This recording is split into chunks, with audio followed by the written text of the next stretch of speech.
Hey everyone, it's Raj from 3CB Performance. So let's get to the topic at hand, which is taking a deeper look at the left knee meniscus injury suffered by Vandy point guard Darius Garland just 4 games into his freshman year, and he ended up missing the entire season. He's a potential target for the Lakers with the 4th pick. What I'll be going through in regards to his health is 2 things. Firstly is a better understanding of his injury by explaining the anatomy and function of the meniscus. Secondly is giving you an idea of what the Lakers' medical evaluation of him will look like and what they'll be looking at. The meniscus is a dual crescent-shaped piece of cartilage that sits in your knee joint between your tibia, shin bone, and the femur, thigh bone. Generally, it serves to reduce friction between and dampen shock through the joint. It's especially stressed during rotational movements. And a cool fun fact about the meniscus is that when you flex or bend the knee or extend, straighten the knee, the meniscus actually moves to put itself in a better position between the bones. The meniscus is especially critical for Garland because he relies heavily on change of pace and change of direction. For example, Coach Pete had a parallel with Garland in terms of his movement with Nick Van Exel, who definitely had that same or similar herky-jerky style. That style puts a heavy stress on the knee. Further, as a guard, Garland's knees have to attenuate the higher level of force that comes from contact and leverage from bigger players and landing in the paint when he attacks the rim. Now that you know more about the meniscus, that brings us to topic number 2, the Lakers' medical evaluation of Garland. An easy way to divide up that process is to think of it as the past, the present, and future.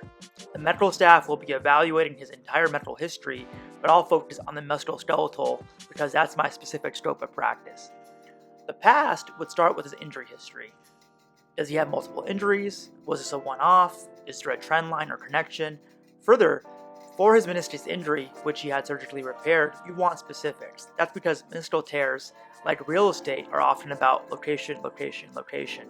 The outside of the meniscus is vascular, meaning it has a blood supply. On the other hand, the more central you go on the meniscus, the less blood supply it has.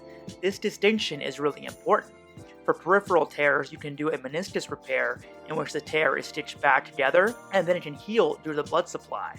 Whereas for central tears, you have to remove the torn piece of meniscus, known as a quote-unquote meniscectomy.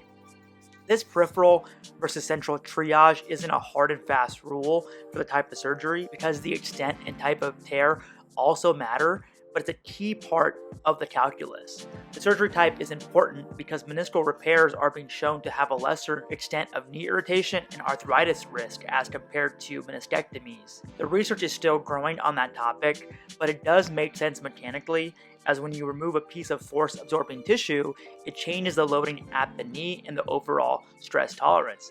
There was a time when standard practice was simply to remove the entire meniscus, which now seems completely ludicrous. For example, many of DUA's knee issues stem from having his meniscus removed while at Marquette. So once the team knows Garland's medical history, we move to the present, or what's his current bill of health.